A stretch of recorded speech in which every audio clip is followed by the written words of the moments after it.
할렐루야. 11조에 대해서 이야기를 하죠. 첫 번째 강의는 하나님의 생각이 바뀌시는 것. 지난주는 제가 허리가 많이 아파가지고 강의를 못 올렸습니다. 혹시라도 기다리셨던 분들 계시면 이 시간을 빌어 죄송하다는 말씀을 드립니다. 자, 우리가 지난 시간에 구약의 11조에 대한 율법은 신약시대에 와서 폐지되었기 때문에 성경적인 근거 위에서는 11조는 사실 하지 않아도 되는 것이다. 신약 성경에서는 헌금에 대한 것을 11조에 대한 강제성을 이야기하는 것이 아니고 풍성한 마음으로, 너그러운 마음으로, 때로는 힘에 지나도록 하는 헌금을 해야 되는 것이 신약 성경의 원칙이고, 때문에 11조 이상을 할 수도 있는 것이고 11조를 못 할 수도 있습니다.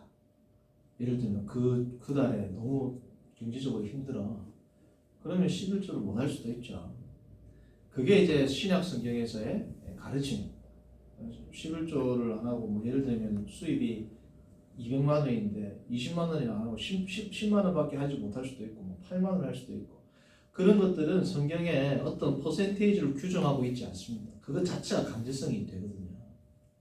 자, 그런데 오늘은 그래서 제가 뭘 하느냐, 그러면 11조를 하지 않아도 되는 것인가에 대한 마지막 시간이다 그랬습니다. 그렇죠? 11조를 하지 않아도 된다, 11조를 하면 안 된다 하고 또 어감이 틀리잖아요. 그렇죠? 11조를 해서는 안 된다와 하지 않아도 된다는 다른 어감입니다. 자, 그런데 제가 지지난주에 우리가 카톡을 한번 각자의 의견을 다 개진해 보라고 말씀을 드렸는데 우리 바이블 식구들은 100%다 건전한 의견을 가지고 계셨어요. 뭐냐면 그럼에도 불구하고 우리가 11조를 드려야 한다. 자, 그런데 저는 이제 한 가지 아쉬웠던 것은 뭐냐면 왜에 대한 겁니다. 왜? 조금 더 학문적으로 말하자면 근거입니다. 근거. 우리는 최종 권위가 어디에 있다고 했습니까? 성경이 최종 권위가 있습니다. 그래서 저는 조금 급진적이지만 어떤 한 분은 어차피 우리끼리 토론하는 거니까 전사님의 강의를 들어보고 또 제가 성경을 연구해 보니까 11조의 율법은 폐지되었기 때문에 오늘날 우리는 11조를 내지 않아도 됩니다 라고 말씀하시는 분의 의견도 저는 사실은 내심피드를 했습니다. 왜냐하면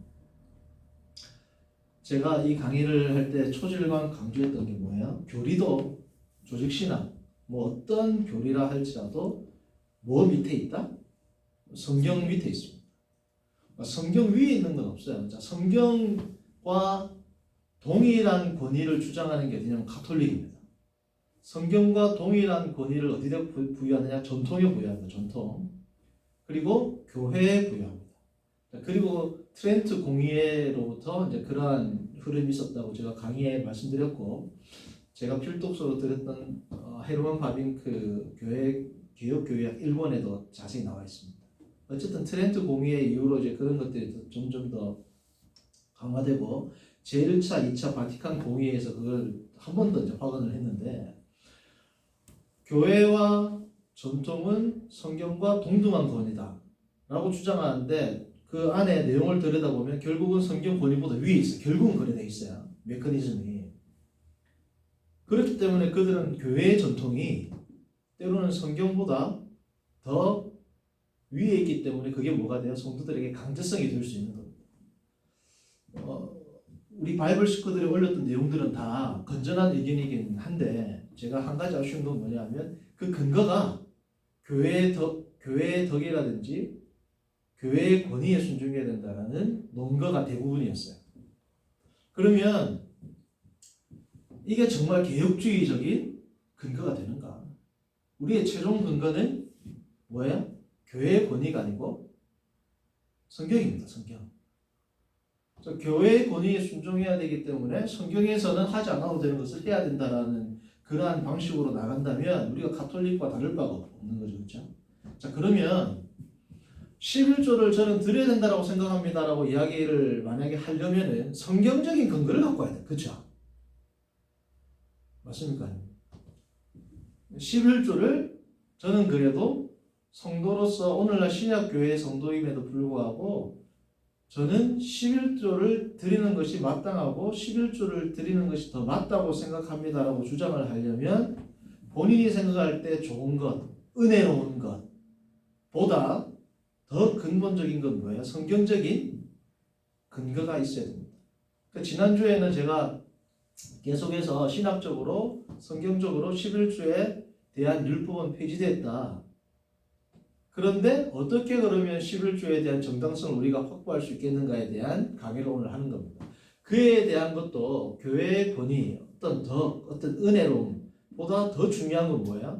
성경적인 근거입니다. 자, 그러면 성경으로 볼 때 우리가 11조를 하는 것이 더 좋은 이유에 대한 근거를 찾아내야 되겠죠. 자, 성도님들 헷갈리면 안 돼요. 11조를 하는 것이 오늘날 우리 성도들에게도 자, 중요한 게 뭐냐면 교회의 덕에 있어서 중요하다. 그럼 교회의 덕에 있어서 11조를 하는 것이 중요하다라는 무슨 근거가 있어야 된다? 성경적인 근거가 있어야 된다. 이 성경적인 근거는 지난주에 했던 11조는 구약율법에서 폐지되었다는 것과 충돌하지 않습니다. 그걸 알아야 돼요. 지난주에는 성경에 대한 율법은 폐지됐다라고 그러고 오늘 조준사님은 그럼에도 불구하고 11조를 하는 것이 교회의 덕, 교회의 은혜에 유익하다라는 성경 구절을 가져오셨다라고 이야기를 한다고 해서 두 개가 충돌되는 게 아니에요. 그 이유를 오늘 성경을 보시면서 우리가 살펴보겠습니다. 무슨 말인지 이해는 되셨죠? 자, 그러면 11조를 내지 않아도 되는 것인가? 에 대한 첫 번째 성경 구절은 고린도전서 8장입니다. 자, 우리 고린도전서 오늘 성경 많이 봐야 돼요. 자, 8장 찾습니다.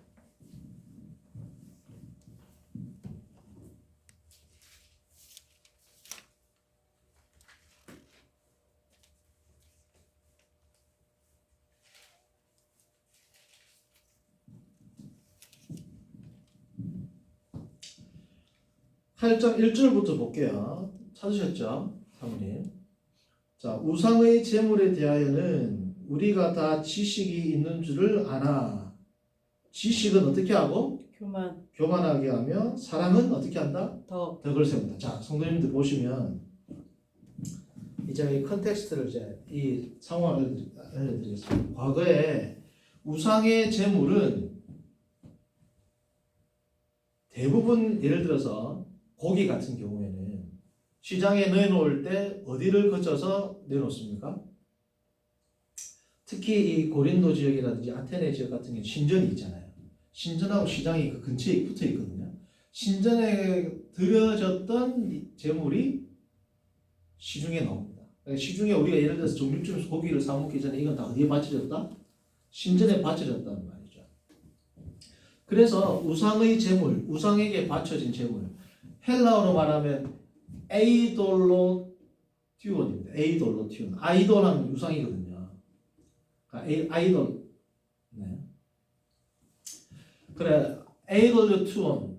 우상에게 들어졌다가 나왔다. 우상에게 바쳐졌다라는 그러한 단어를 씁니다. 그러니까 어떤 문제가 생기냐면 이 고기를 먹는 것이 우상 숭배를 하는 것이다라고 생각하는 사람들이 있었어요. 우상에게 드려졌기 때문에. 왜냐하면 그들은 그 제물에, 우상에 드려진 제물에 참여하는 것은 그들과 함께하고 그들의 영혼과 연합하고 그들의 제의적 행사에 참여한다라는 그러한 뭐가 있어요? 당시의 배경이 있었습니다. 그래서 우리가 고린도전서 보면 성찬식에 대한 것도 성찬식에서 떡을 나누는 것은 단순히 떡을 나누는 것이 아니고 우리가 하나님 안에서 한 지체고 우리가 주님 안에서 떡을 나누는 거기 때문에 우상 제물을 먹는 것에 대한 가르침도 그 배경에서 나오는 거예요. 그래서 믿지 않는 자들과 떡을 안 나눈다는 이유는 뭐냐면 너희와 나는 구별됐다는 거예요. 너희는 우리의 음식을 더럽힐 수 없고 그리고 우리가 너희가 섬기는 그 신들과의 섞일 수 없다라는 그러한 의미가 포함되어 있거든요. 이게 당시의 상황입니다. 오늘날 우리가 고기 먹는 문제하고는 틀려요. 그렇죠? 자, 근데 중요한 게 뭐냐. 지금 11조하고 연관지어서 지금 생각해 보시면 됩니다. 그런데 나중에 로마서 14장도 찾아보겠지만 사도 바울이 말할 때 뭐냐면 믿음이 강한 자, 다시 말하면 성경 지식이 풍부한 사람, 혹은 우리로 말하면 어느 정도 신학적인 책의 지식을 아는 사람, 지금 강의하고 적용을 시켜보면 11조는 구약에서 폐지되었다라고 하는 것을 이제 아는 사람들을 의미하겠죠. 모든 우상에게 드려진 제물이라 할지라도 하나님 앞에서 선하기 때문에 먹어도 관계없다가 답이에요. 신약시대는. 우상에게 드렸다 한들 모든 것을 하나님 앞에서 하나님께서 선하게 창조하셨기 때문에 그 음식을 내가 먹는다 할지라도 내 마음이 하나님을 향해 있고 이것은 단지 음식이다라는 것으로만 간주해서 먹는다면 그 지식은 참이기 때문에 고기를 먹는 것은 죄가 아니다. 굳이 고기를 꼭 안 먹어야 될 필요는 없다. 고기 먹어도 된다는 겁니다. 이 지식이 바른 지식이다, 잘못된 지식이다? 바른 지식인 거예요. 11조는 구약 성경에서 폐지되어 있기 때문에 안 내도 된다. 바른 지식이에요? 바르지 않은 지식이에요? 바른 지식이라는 겁니다.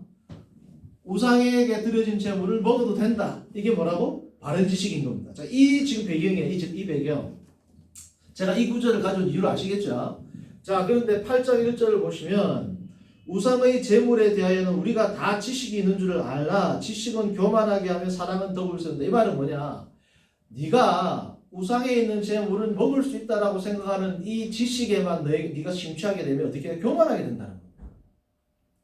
사람은 어떻게 한다? 주위의 사람들을 돌아보고 덕을 세운다는 건 뭐냐면 헬라어로 보면 에드파이, 이렇게 하는 거야. 교회를 세워 나간다는 거야. 우리로 말하면 부흥한다는 거고, 교회가 세워 나가고 함께 덕을 이루어 나간다는 거예요. 자, 보십시오. 자, 2절 이제 그 배경에서 봅니다. 자, 사모님 2절 보세요, 같이. 만일 누구든지 무엇을 아는 줄로 생각하면 아직도 마땅히 알 것을 알지 못한다. 내가 이런 걸 알고 있는데 참 저런 것도 모르는 참 미련한 성도들이 있네라고 생각하는 사람은 진짜 지식이 아니라는 겁니다. 2절. 그렇죠? 3절. 또 누구든지 하나님을 사랑하면 그 사람은 하나님도 알아주시느니라. 하나님을 사랑하면 하나님이 그 사람을 알아준다는 건 뭐냐면 하나님을 사랑하면 당연히 이웃에 대해서 배려를 해야 되고 그러한 사람에게 하나님이 인정해 주신다는 겁니다. 그 지식을, 진정한 지식을. 자, 4절. 그러므로 우상의 제물을 먹는 일에 대하여는 우리가 우상은 세상에 아무것도 아니며 우상은 아무것도 아니다 그냥. 귀신은 성경 보고 성경 들어요. 우상은 아무것도 아니고 하나님 한 분밖에 없는 것을 알고 있지 않느냐 우리가. 5절. 비록 하늘의 땅이나 신이라 불리는 자가 많은 신과 주가 있지만 그러나 우리는 한 하나님 곧 아버지가 계시니 만물이 그에게서 났고 우리도 그를 위하여 있고 또한 한 주 예수 그리스도께서 계시니 만물이 그로 말미암고 우리도 그로 말미암아 있느니라. 그러니까 이 모든 이 귀신들은 다 헛것이기 때문에 이들에게 드려진 제물 의미 없다는 겁니다. 바른 지식과 바른 신앙이 있으면. 자, 7절. 그러나 이 지식은 모든 사람에게 있는 것은 아니라. 모든 사람에게 있는 것은 아닙니다. 11조는 구약에 폐지되었기 때문에 안 내도 된다라고 생각하지 않는 성도들도 많이 있단 말이에요. 하나님의 백성은 하나님 앞에서 11조는 하나님 앞에 신앙 고백인데 나의 모든 재물이 하나님의 것이고 그에 대한 내가 감사의 표현으로 10의 1조를 떼는 건 당연한 건데 그런 걸 안 하라고 하는 불경한 가르침을 하지 마라 라고 생각하는 사람들도 있다 없다? 많이 있다는 겁니다. 어디 있는 7절 그렇죠? 자, 그러나 이 지식은 모든 사람에게 있는 것은 아니므로 어떤 이들은 지금까지 우상에 대한 습관이 있어 우상의 제물로 알고 먹는 거로 그들의 양심은 약하여지고 더러워지느니라. 자, 이 말은 뭐냐면 아직까지도 이 지식이 부족한 믿음이 약한 형제들이 있겠죠. 그러니까 우상에 대한 습관이 있기 때문에 우상의 제물을 알고 먹으면 내가 우상의 제의에 참여했구나. 나는 오늘 죄를 지었구나 라고 생각하는 사람들도 있다 없다? 있단 말. 아직 그 지식이 없기 때문에 그 양심이 약해지고 더러워진다. 이게 로마서 14장에는 이 양심이라는 단어를 믿음으로 치환해서 설명해요. 즉 믿음이 약해지고 더러워진단 말이에요. 이 사람들은 왜? 하나님을 섬기면서 내가 우상을 섬겼다라고 생각을 하거든요. 그 음식을 먹으면. 9절 그렇기 때문에 그러므로 너희의 자유가 먹을 수 있죠. 그 자유가 있죠.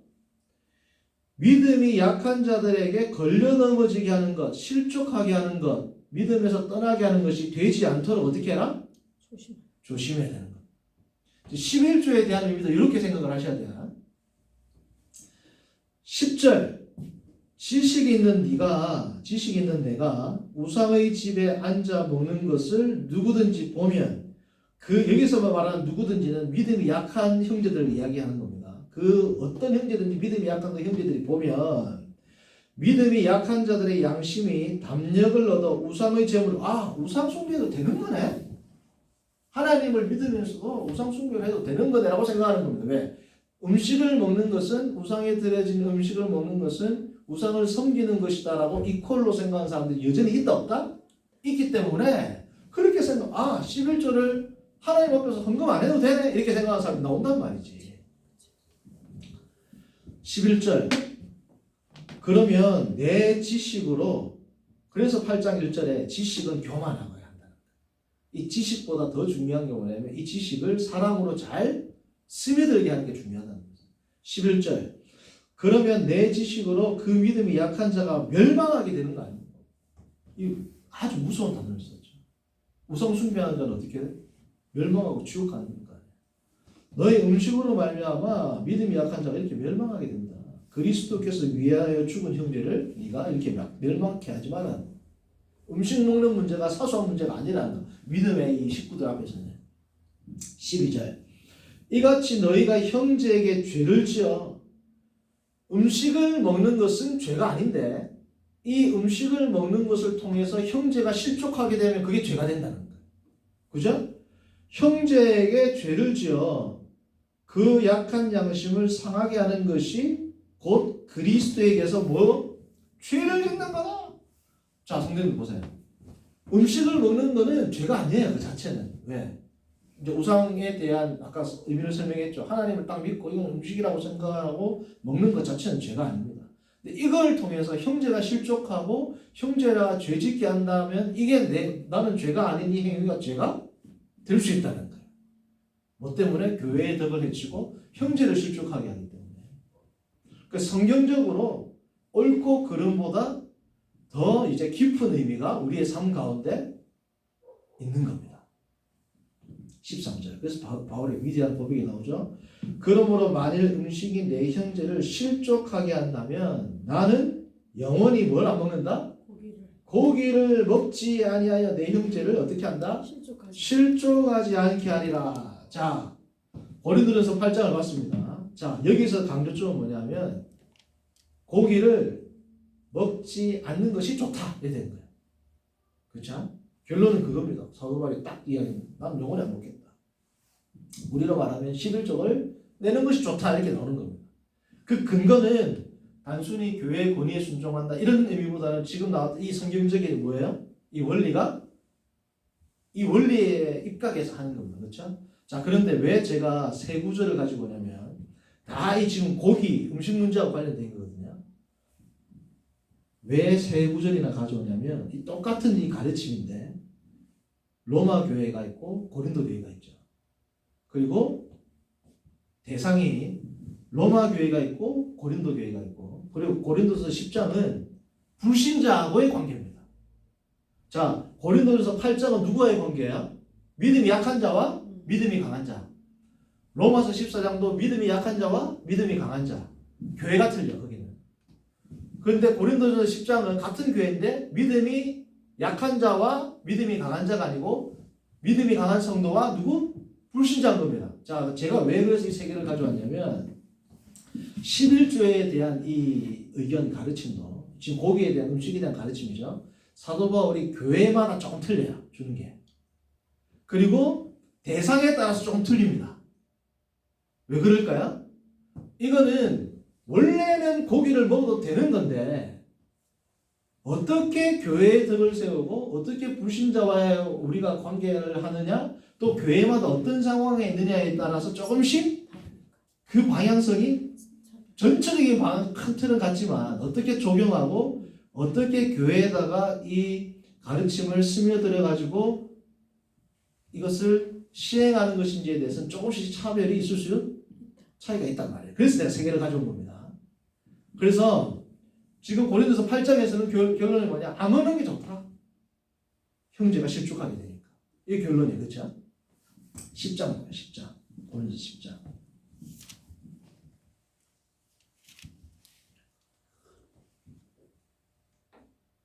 아까도 이야기했지만 10장은 성찬에 대한 이야기가 나오는데 우상 숭배랑 성찬식을 이제 비교해서 설명하는데 10장 1절부터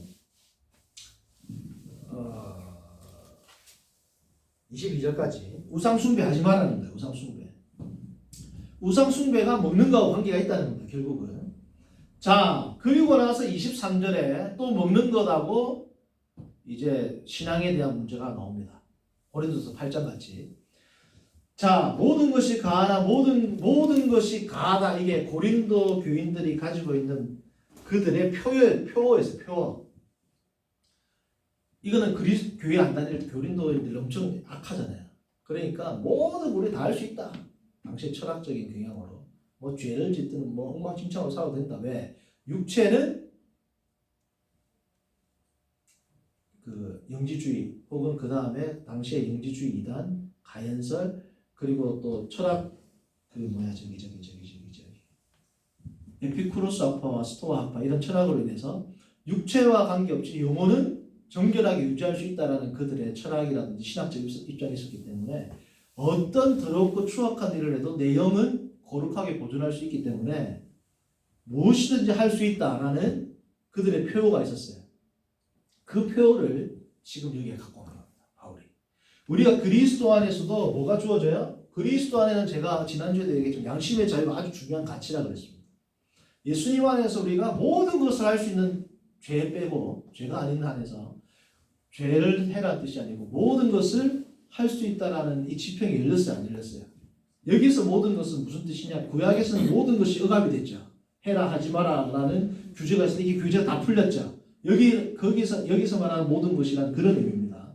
모든 영역에서 규제 해라 하지 마라가 있었는데 그걸 다 풀어놓으니까 모든 것을 할 수 있다. 그러나 모든 것을 할 수 있지만 자 뒤에 말이 중요합니다. 자 뭐라고 합니까?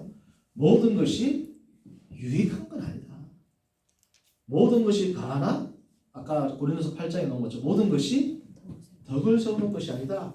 그러니까 그리스도인의 자유로서 우리가 이제 율법에 얽매이지 않는다라는 것에서 머무르면 안 되고 어떻게 하면 교회에 유익을 끼치고 성도의 덕을 세우는지에 어떻게 해라?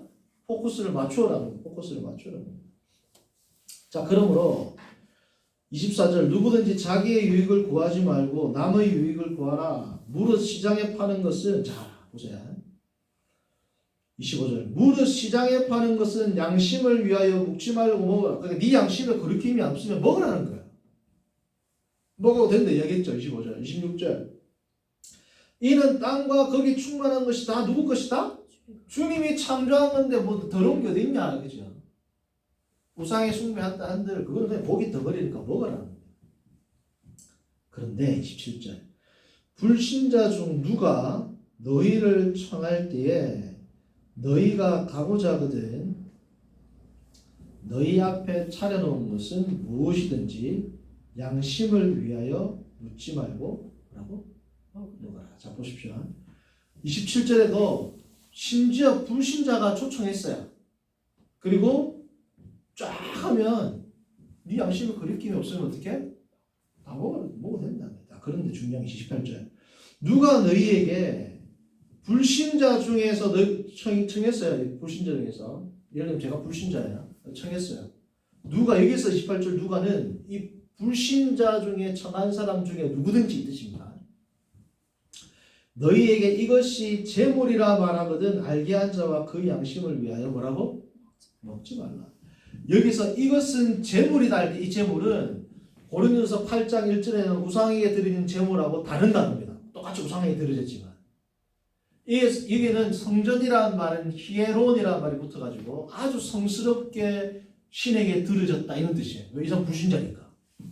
그러니까 이것은 참 내가 예를 들면 디오니소스 신에게 드려진 제물이에요. 귀하게 드려진 제물입니다. 드세요. 하면은 너에게 그것을 말하게 한 자와 그 사람의 양심을 위해서 먹어라 먹지 마라?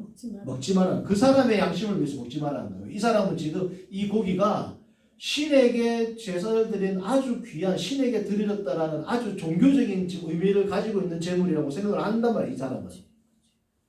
26절, 27장에 말한 사람은 그냥 고기라 생각하고 준 사람이니까 먹어도 되는데 28장의 이 주인은 다르단 말이에요. 자, 그렇기 때문에 29절 내가 말한 양심은 너희 것이 아니요 그 주인의 것이니 이 뜻입니다. 남의 것이니 자, 그 다음에 뒤에 이제 헬러로 보면 이게 한국말로 약간 헷갈릴 수 있는데 남의 것이니 한 칸 띄우고 심표하고 직접 따옴표 코테이션 마크 따옴표를 딱 해가지고 어찌하여 내 자유가 남의 양심으로 말미암아 판단을 바르리요 하고 생각하고 먹지 말란 말이에요. 불신자 호스트가 이거는 제물로 드려진 겁니다라고 이야기해도 뭐 하나님 앞에서 내도 도전도 어때 하고 내가 이 사람한테 뭐 내가 그런 걸로 비방받아야 돼 하고 먹지 말라는 겁니다. 그게 그 뜻이에요. 어디 갔나? 어찌하여 내 자유가 남의 양심으로 다시 말하면 주인의 나에게 이 음식을 준 주인의 양심으로 말미암아 판단을 내가 받을 필요가 뭐가 있어?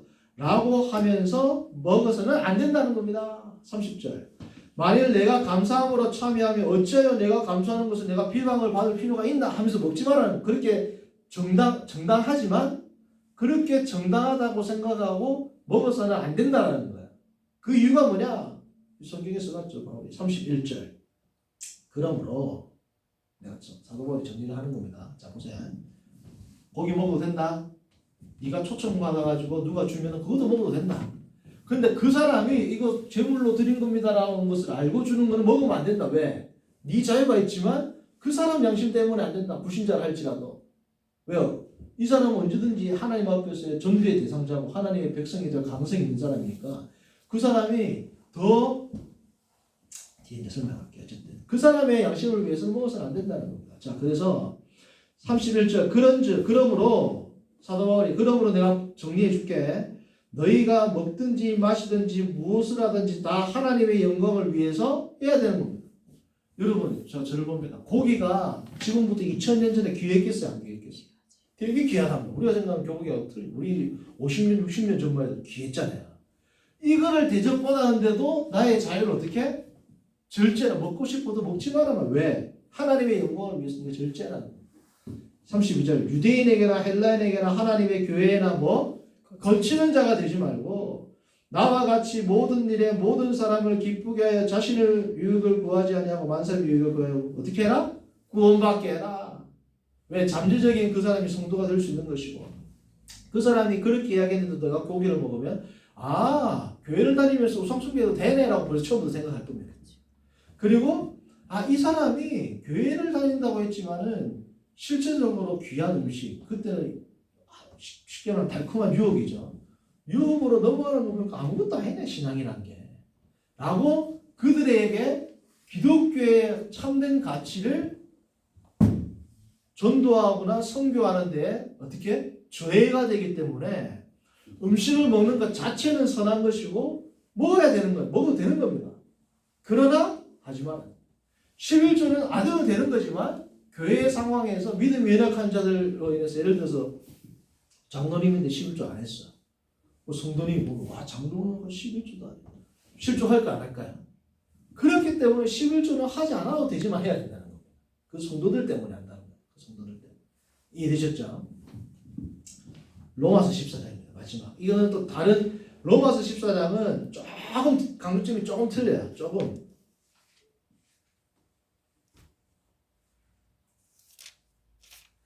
오늘은 연속으로 쭉 갈게요. 시간 되면 한번 가셔도 돼요. 14장 10분 안에 끝낼 거예요. 자, 14장 믿음이 연약한 자를 너희가 받되 그의 의견을 뭐하지 마라? 비판하지 마라. 믿음이 강한 자한테 이야기를 해주는 겁니다. 자, 성도님들 저를 봅니다. 이거 하다가 시간이 되면 중간에 끊을 수도 있어요. 어쨌든 선생님 지금 30분 지났는데 오늘 여기까지만 할까? 시간 조금 10분 더 되겠지? 여기까지만. 이 14장을 다 해야 되니까 다 하기에는 시간이 안 되고 여기서 끊고 이번 주는 그냥 요거 하나로 하겠습니다. 이게 시간이 뒤에 뭐 우리가 있어서 자 어쨌든 한 5분에서 7분까지는 할게요. 하다가 자 로마서 14장도 그렇고 아까 우리가 봤던 고린도전서 8장도 그렇고 고린도전서 10장도 그렇고 자 사도 바울의 포커스는 누구한테 지금 가르침을 줘요? 믿음이 강한 자한테 가르침을 주고 있어요? 약한 자한테 가르침을 주고 있어요? 강한 자한테 주는 겁니다. 자 그러니까 우리가 예를 들면 믿음이 약한 자한테 11조는 구약율법에서 폐지되어 있기 때문에 안 해도 된다는 것을 우리가 그 지식이 맞지만 11조 안 해도 되는데 왜 계속해라고 강요하면 된다 안 된다? 안 된다는 거예요. 지금 이 가르침은 고기를 먹어도 된다는 것을 아는 사람들한테 너의 자유를 마음껏 쓰지 마라라는 입장에서 바울이 뭐예요? 믿음이 강한 자한테 다 지금 포커스를 맞춰가지고 가르침을 주고 있습니다. 자, 그런데 로마서 14장은 믿음이 약한 자한테도 잘 주는 내용이 나와요. 14장은. 이게 뭐 때문에 다르다? 교회 상황이 틀린 겁니다. 여기까지 마칠게요. 자, 로마 교회는 무슨 상황이 있느냐? 성도님들,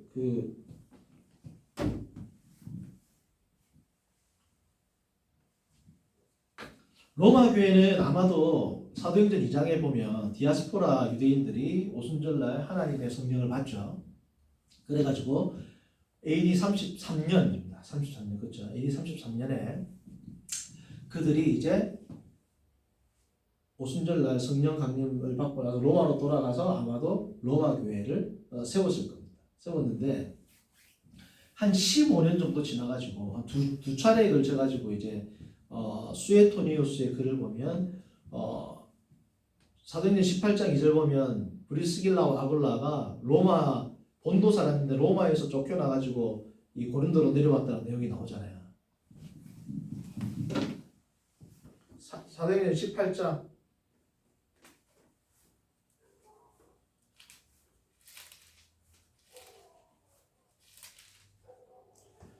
자, 바울이 아덴을 떠나 1절 보면 고린도에 이르렀는데 아굴라라는 본도, 본투스 저기 어디야? 저 갈라디아 지방, 저 북쪽, 저 소아시아 지방, 갈라디아 지방에 저 소아시아 지방 보면 그래, 그래, 가세요. 본도 지방에서 난 유대인이 글라우디오가 모든 유대인은 떠나라 해가지고 왔습니다. 그래서 AD 49년에 글라우디오가 유대인들을 다 추방하는데 이때 그리스도인들도 같이 다 추방이 됩니다. 지금 제 아내가 이제 급한 일이 있어서 나갔거든요. 그래서 빨리 끊을게요. 혼자 이제 아내도 없고 혼자 강의하려니까 진짜 힘들어. 이게 카메라만 보고 하려니까 너무 힘들어요. 자, 그래서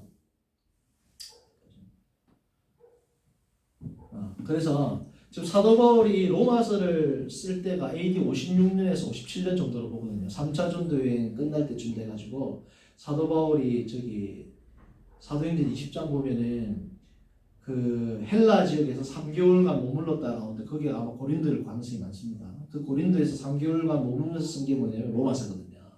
자, 그러니까 AD 56년 정도에 썼는데 클라우디오 황제가 유대인들하고 그리스도인들이 싸워가지고 시끄럽다 다 나가라 됩니다. 그때 그리스도인들까지 다 쫓겨나갑니다. 그래서 수에토니우스의 글을 보면 원래 헬라어로 크리스토스, 예수 그리스도 할 때 그리스도가 크리스토스거든요. 근데 크리스토스인데 이걸 만약에 라틴어로 바꾸면 크리스투스가 돼야 돼요. 남성꼬리가 우스거든요. 크리스투스가 돼야 되는데 수에토니우스의 글을 보면 의도적으로 크리스투스를 안 쓰고 크레스투스라고 합니다. 크레스투스 때문에 유대인과 유대인들 사이에서 그리스도인들과 엄청나게 분쟁이 있어가 시끄럽다라는 내용이 나오거든요. 왜냐하면 크레스투스는 당시에 노예들 이름이 되게 많았어요. 우리가 잘 아는 키케로의 노예도 크레스투스거든요. 크레스투스는 당시 아주 보편적으로 노예들에게 많이 쓰는 이름입니다. 그러니까 우리 그리스도인들을 아주 폄하해가지고 크레스투스라고 쓴 거예요. 어쨌든 이 크레스투스는 그래서 이 라틴어로 쓸모 있는 놈, 쓸모 있다, 쓸모 없다 할 때 쓸모 있는 놈, 아이 참 좀 쓸모 있네, 이 종은 좀 몸값을 하네, 뭐 이런 뜻입니다. 어쨌든 그래서 이렇게 분쟁이 일어나니까 글라우디오가 다 나가라, 이분들 다 나가라. 그래가지고 그리스도인들이 다 이제 쫓겨나간 거예요. 쫓겨나가가지고 AD 53년에 이제 돌아오게 되거든요. 자, 그런데 다 쫓겨나가는데 이 유대인들 가운데서 이방인들 가운데서 이제 쫓겨나고 나서 유대인들 다 쫓겨나잖아요. 유대인들이 다 쫓겨나는데 이 쫓겨나고 남은 이방인들이 이 교회, 로마 교회에 남아있게 된 겁니다. 유대인들 다 쫓겨나고 나서 이방인들이 이제 이 로마 교회에 남게 된 거죠. 그래가지고 AD 53년쯤 돼가지고 다시 돌아오거든요. 다시 돌아오는데 이 이제 남아있는 이방인들이 어떻게 됐어요? 실세가 된 거예요. 실세가. 원래는 유대인이 디아스포라 유대인들이 가가지고 로마에서 쉽게 말해서 개척 멤버였는데 AD 49년에서 한 4, 5년 시간 지나고 딱 들어왔더니 터줏대감이 누가 돼 있어요? 새파랗게 젊은, 우리로 말하면 이방인 그리스도인들이 자리를 쫙 잡고 있는. 자, 그러면 그러한 상황 가운데서 유대인이 들어온 거야. 자, 그러면은 내가 누군지 알냐고. 내가 개척 멤버다. 개척 멤버가 뭐가 중요하냐. 이 교회가 힘들고 너희들 다 없을 때 우리가 교회를 잡았다 하면 서로 어떻게 돼요? 알력에 대한 다툼이 생기게 되겠죠. 이러한 상황 가운데에서 주어진 서신이 뭐냐? 로마서입니다. 로마서. 그러니까 사도 바울이 믿음이 강한 자는 여기서 누구를 말하면 이방인 그리스도인들을 이야기해요. 왜 이방인 그리스도인들을 믿음이 강한 자라고 이야기하는지는 다음 주 설명하겠습니다. 믿음이 연약한 자는 누구냐면 유대인 그리스도인 때문에 믿음이 강한 자, 믿음이 강한 그리스도인들만 훈계할 수는 없어요. 이 지금 교회적인 상황이. 그래서 고린도 전서에 있는 8장이나 10장에 있는 내용하고는 조금 다르게 흘러갑니다. 조금 다르게. 그에 대해서는 다음 주에 살펴보도록 하겠습니다. 어쨌든 오늘 고린도전서 8장과 10장까지 살펴보고 나서 고린도전서에서의 결론은 뭐냐? 믿음이 강한 너희가 혹은 불신자와의 관계에서의 성도가 너희의 자유를 옳다라는 이유만으로 남용해서는 안 된다. 11조에 적용하자면 11조는 구약 율법이 폐지되었다라는 이유만으로 교회에서 난 11조 안 하고 그냥 알아서 헌금하겠다라는 식으로 교회의 어떠한 상황이나 형편과 성도들을 고려하지 않고 이렇게 나의 자유를 남용해서는 안 된다가 됩니다.